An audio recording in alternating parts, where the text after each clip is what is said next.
Today I'm answering random licensing questions from other photographers, a topic that's allowed me to create more than $250,000 in sales. If that's something you want more of, check out my Learn to License Your Photos course and my upcoming live workshop on copyright infringement. The links are in the description. Now let's get into it. In the 5 years since releasing the Learn to License Your Photos course for architecture, interiors, and real estate photographers, I've received tons of emails, DMs, and messages from people all over the world asking questions about their specific situations regarding image usage rights and licensing their photos. Because let's face it, this topic is very nuanced and everyone encounters their own scenarios.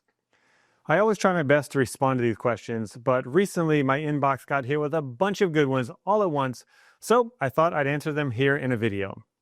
And as I go through them, I think you'll notice a strong reoccurring theme.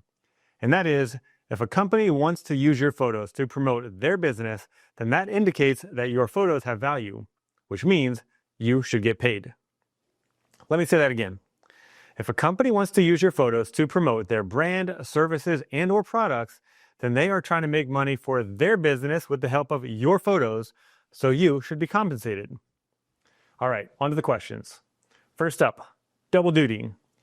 I shoot for a designer who is married to a general contractor, and they want to use the photos for both businesses. What should I do? Well, I'm sure that's a really convenient and mutually beneficial setup for the couple, but here's the thing. If two companies want to use the same photos, they both need to pay for a license to do so, even if both owners share the same last name.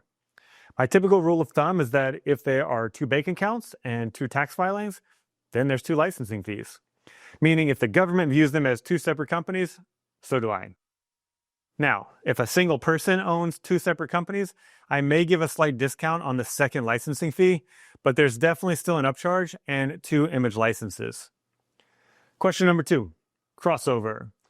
A real estate listing doesn't sell, so now they want to use the photos to market the property as a Vrbo or an Airbnb instead. Well, this basically falls back on your contract, so that's first and foremost. As a real estate photographer, your contract or agreement with the hiring broker should outline the usage terms of the images they are commissioning you to make. This might be something along the lines of a license that is valid for the duration of the life of the listing until the property is sold or until the listing is turned over to another broker. Once that's laid out clearly in your contract, then just fall back on those terms. So if the house goes off the market and is out of the hands of that original broker who had a license to use the images, the owner or the property manager can either then hire you to reshoot the house or license the existing images from you for the use in the rental listing. But wait, I've already been paid for those photos. Isn't that double dipping? Yeah, sure is. But that's the business we're in. We're not selling photos, we're licensing intellectual property. Think about a musician who records a song. If that song is used in a Hollywood movie, they get paid for that usage.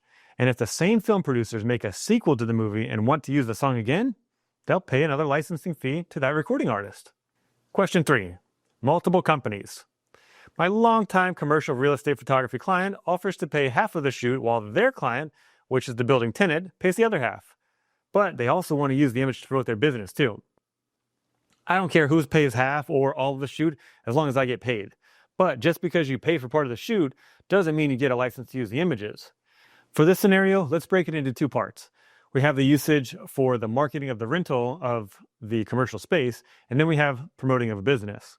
The problem here is that the images used to promote a business are typically priced higher than a rental listing for a commercial real estate. So in this situation, I would recommend charging the broker your typical fee for the listing images, then license those same images to the tenant for an appropriate fee based on the size and reach of that company. Question number 4, product companies. My interior design client is asked by the flooring company to use the photos from our shoot in their lookbook. Well, it's great that your client brought this to your attention instead of just giving the flooring company permission to use the photos, so that tells me you've already done something right on the front end. But this one is extremely straightforward. The flooring company needs to pay a license fee for each photo they want to use. Simple as that. This is very common and should be an intentional revenue stream for and built into the business model of every photographer in this industry. If you're not already being proactive in reaching out to building materials companies and product manufacturers to try to sell your photos and license them to them, then you're leaving a lot of money on the table. And if you're not sure how to approach this, then check out the Learn to License Your Photos course, where I teach you everything you need to know about bringing in thousands of dollars of additional income from your existing photos. In the course, I explain all the systems you need to put in place to make this process super fast and easy. I even give you the exact email templates I personally use to license photos. These are the same emails that have helped me bring in well over $250,000 of licensing sales in the past 5 years. I closed the deals to license 4 photos to 2 different companies literally while I was writing the script for this video earlier today. So if you're tired of leaving money on the table, join now at licenseyourphotos.com. All right, next question. Number 5, oddball photos. I took some photos at an event for an architecture organization, which I'm assuming is some kind of a local AIA chapter or something. And now an architecture firm that I really want to work with wants to use some of them to share with their potential clients. Should I charge them or give them to them for free in hopes that they hire me for future projects? Look, I get it. You want to get on their good side, and the photos they want really aren't even like real architectural photos because they were just taken at an event. But the bottom line is that they find the photos valuable enough that they want to use them to help drum up more business and land their next client. So what does that tell us? You guessed it. You need to get paid. And here's the thing. In my experience, giving out your work for free almost never leads to future paid project. It just sets the wrong tone for the relationship. And here's a funny little side story. Well, not that funny to me, but this is 100% true. 3 of the photos that I licensed while writing this script earlier today were to a local interior design firm. Now, when I first moved to Hawaii, they were one of the first companies to hire me, and they insisted that I give them a pretty steep discount since they knew that I was new here on the island and they knew I didn't have any clients yet. So I eventually took the job and gave them the discount they asked for. And can you guess how many times since then they've hired me for another project? Exactly. So here's what you can do. You can explain to them that these particular photos aren't truly indicative of your architectural work and don't really hold up to your brand standards. And as such, you can offer a discount on your typical licensing rates.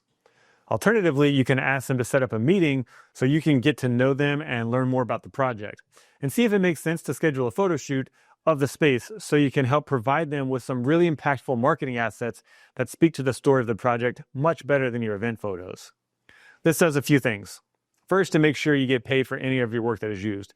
And second, it shows them that you are a problem solver and truly trying to help them out. And third, it starts off your relationship on the right foot. A relationship where they respect you and understand your value. So if there is a chance that you can get in with this company, at least you did it with integrity and will be paid properly from the start. If you want to stop guessing about licensing and start getting paid fairly for your work, I want to help. So either dive into the full course or sign up for my next live workshop. On August 12th, I'm hosting one all about pursuing copyright infringement, where I'll give you some frameworks to follow when you find out your images have been used without permission. This includes how to protect your images, how to track them down, how to analyze the infringement, and when to bring in a lawyer, and a whole lot more. I'll even go through several real-world case studies of infringements that I've handled that have led to getting paid by the infringing companies for the unauthorized usage. Because like I said at the beginning of this video, if a company uses your photos to help their business, you should be paid for that. Now, if you're watching this video after the live workshop has ended, you can still watch the replay, but only if you're enrolled in either the Learn to License Your Photos course or the Ultimate Architecture Photography course. So head on over to adamtaylorphotos.com/education to sign up. And if you're not quite ready to pull the trigger on a course just yet, hit up my site anyway and sign up for my email list so you can get notified about the next time I host a live workshop, or click on the freebies to download my favorite Lightroom presets and Photoshop actions.